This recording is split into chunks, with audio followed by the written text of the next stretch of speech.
If you'd like to hear any lore in particular, go ahead and join the Discord. Once a week I will ask a question, and the first person to get that question right gets to pick lore for the week. Piper Wright is a news reporter living in Diamond City in 2087 and is the owner of Public Occurrences with her sister Nat.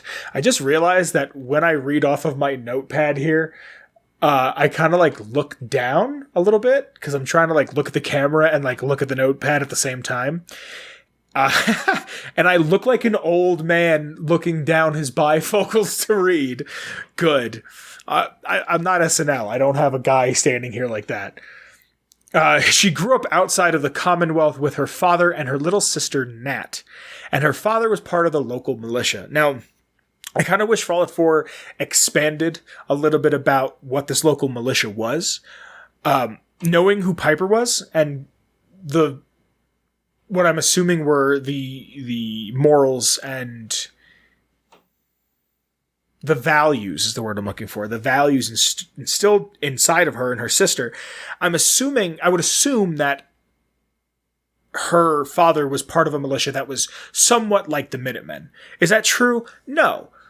But I kind of wish they talked about it a little more, because I could see Piper really being the descendant of a Minuteman who kind of took it and ran with it. Who got like, because we'll talk a little bit about like why she kind of is the way she is and how she got into her reporting ways and kind of felt that power and ran with it and kind of was like, this is how I want to feel all the time. After the suspicious death of her father, she found out that Captain Mayburn, the town's leader, the settlement that she's from, he had a plan, a deal set up with local raiders that they would hit the town, they'd attack it, and give a portion of the money to Captain Mayburn. Her father knew of this plan, and they say he was killed by someone in the town.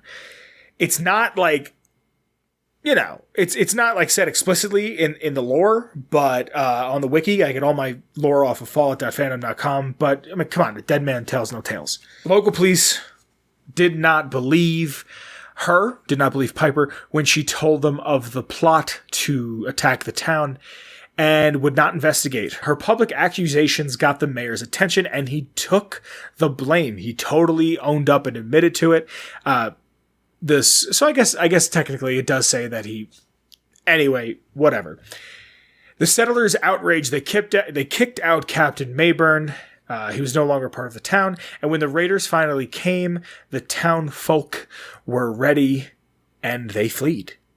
Sometime later, Nat and Piper saved up enough money to relocate to Diamond City. This is where she pursued her career of an investigative journalist. Her doing this made her rather popular. People liked that she was trying to tell the truth and kind of show people that most people are lying and that she wanted to bring peace and justice in her own way, her own diplomatic way. Piper's probably my favorite companion from Fallout 4, honestly. I don't know if I talked about this here. I don't think I did. I think I talked about it on a stream. There's a video floating around by Triple Jump. Great people. They make fine stuff. I'm not a huge fan, but what I've seen, I've liked. And they did a companion list of all of the Fallout games. And they had Boone at like 11 or 11 plus 1. No. Boone, for me at least, is a top 5. I won't tell you who they had at number 1, but I didn't agree. I'll just say that. Boone's, I don't know, but my favorite companions are like Boone and Piper. Anyway, the public opinion of her because of this kind of changed when most started to think that she was a little too negative. This in turn got her in a bit of trouble. And she sees her getting into trouble as a point of pride. She has had multiple death threats and an assassination attempt. And even in one instance, she has said, "In my line of work, things tend to get pretty hairy. I've been shot at, poisoned, nearly executed. Heck, until recently, they called the lockup in Diamond City the Piper Suite. Anything for a story, I suppose." And then when the sole survivor can ask, "Someone poisoned you?" She goes, "Are you kidding me? I barely had the paper going before I got poisoned. First time, I just published an article about this cartel of caravans that have been driving up food prices in the city. Article went over well, even got a boycott of their goods started in town, so I figured I'd pop over to the Dugout Inn for a victory drink. I had already taken a swig by the time I realized something was wrong. Vadim, he wasn't in the bar. The beer tasted off, even more so than usual, and I started feeling real woozy. I didn't know what he slipped me, but I knew I had to get out. I'm looking around for something, and there it is, the still. And I just start chugging moonshine. Honestly, I'm still not totally convinced it was better than just dying from the poison, but it worked. And after a while, I passed out on the floor. Security managed to grab the bartender. He eventually ratted on his bosses, and they all got to share some time in the pen. That's fun. She calls you Blue, and I think that's super cute. There's some notes I want to read real quick. There's something about Piper that I think I just identify with, of this person who's like, how come nobody is listening to me? This just like this shouting from the rooftops, just like enjoys getting in trouble, just enjoys seeing how far they can like push a conversation. I think that's what I like about Piper.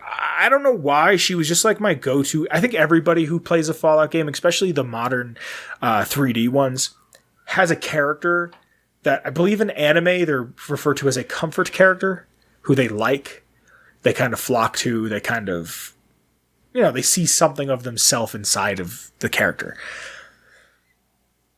I guess that's a little telling of why I like Boone, why I like Fox, why I like Piper. I don't know. If you find Nick Valentine before traveling to Diamond City, the gate will already be open and the mayor will be interacting with Piper inside. That's neat. Paladin Danse has a line of unique dialogue during the introduction with the mayor at the Diamond City gate. Despite his normally being unavailable as a companion until later in the main quest, if the sole survivor states that he believes in freedom of the press, Danse will comment, "I believe the press often manipulates the truth in order to deliver their agenda."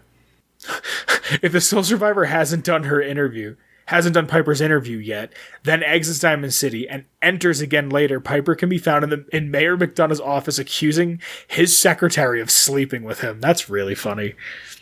Bringing Piper back to Diamond City may cause Nat to run up to her and relate a story about being given detention at school. Piper may then tell her she's grounded, but to Nat's chagrin, however, another conversation has Piper congratulating Nat on getting detention due to punching a boy who was annoying her, telling her to never change. I like her. She also has an interaction with the sole survivor about how she believed Nat idolizes her too much, hoping that time apart will prevent Nat from growing up to be like her. Sole survivor can choose to offer advice on how to deal with the situation. I don't remember that. That's a really interesting plot. Like, hey, I'm a certain way. Like, I understand. There's a bit of like, I mean, maybe I'm looking too deeply into this because I know I shit on Fallout 4 all the time, but I shit on it because I love it. That's like, hey, there's a bit of self-reflection and self-actualization in that, of like, I'm a certain way that not everybody likes, and that's going to be detrimental to my child. I like that. I like it. If the player character ends the main quest by siding with the Railroad, the Brotherhood, or the Minutemen and talks to Piper afterwards, she will express relief that the Institute is gone, and will write an article titled "The Boogeyman Banished." She's also in the Fallout board game. She can, I've never played it, and I don't know how often I'm going to be able to talk about it, so I'm going to talk about it here. Piper can be found randomly when taking a card from the loot deck. When Piper is an active companion, the player character can exhaust her to explore an adjacent tile. When the player character performs the camp action, she will become unexhausted. However, if the player character does not have the vilify trait, she must be discarded. She's in Fallout Shelter. She's one of the only Fallout 4 characters. I'm pretty sure it's just her and Preston Garvey. So here's just some notes and fun facts and whatnot. I was more interactions with the player. Piper briefly joined the Church of the Children of Adam by faking a vision of Adam as a ruse to prevent her own execution. She was able to escape the cult before being discovered as an imposter. I love her. She's my favorite. She's the best. She's got a post-contemporary haircut, a thing that she's willing to die for, and a great jacket. I love her.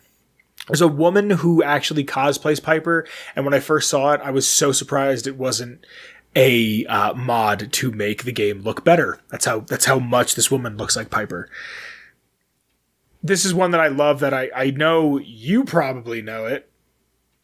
I know it, and I love it. Piper will call the player character Blue, referring to the Soul Survivor's blue jumpsuit. If the Soul Survivor is not wearing the jumpsuit, Piper will simply say, I know you're not wearing a jumpsuit right now, but the Pip-Boy and the fish out of water look. Dead giveaways. Okay. Not a huge fan of that, but it's okay. Piper's interaction with Mayor McDonough seems to be inspired by Bob Woodward and Kyle Bernstein's reporting of the Watergate scandal, which eventually led to the resignation of President Richard Milhouse Nixon. This is further lampshaded by McDonough's I am not a sin speech. That's great. If Piper's present when the player character talks to Magnolia, she will clumsily compliment her saying, nice set this evening, ma'am. Of songs, that is. Is it warm in here? If taken to Nate and or Nora's corpse in Vault 111, she will say, is that who I think it is? Are you okay? Piper actually has a death quote. Upon being killed, she will utter Blue or take care of Nat. Wow, I thought they couldn't die.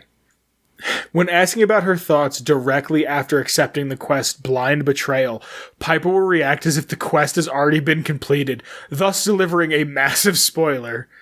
As a journalist, Piper can be found interviewing other NPCs about various subjects such as life in the Commonwealth, their opinions about the Institute, and hope for the future. I love her. I don't like people that their entire personality is, oh, I'm sarcastic, but I love her. Oh my god. In the creation kit, the road goggles have the editor ID as close Piper's goggles. She is only ever seen wearing them pushed upon her forehead. In the concept art, it appears Piper would have had shorter hair.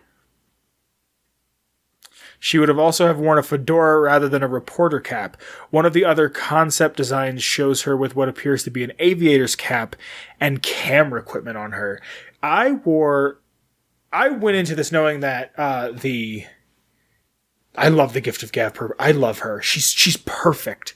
She's perfect. She's the best companion. I went into this game as I dropped my phone. I went into Fallout 4 knowing that the armor system was layered. And I said, all right, I'm just going to wear a vault suit because I always love the armored vault suit. But I just, you get late game and it's like, oh, I want to wear power armor. And I thought, okay, if I can wear the armored vault suit that I created out of leather armor and put all the mods on it and then put power armor, if I want to wear power armor on, then that's what I'm going to do. But I loved Piper so much that I had like a little newsy hat that I would wear because we would go around and we'd match. And we'd shoot super mutants and feral ghouls. I like Piper a lot. Thank you, young Kyle, for your recommendation.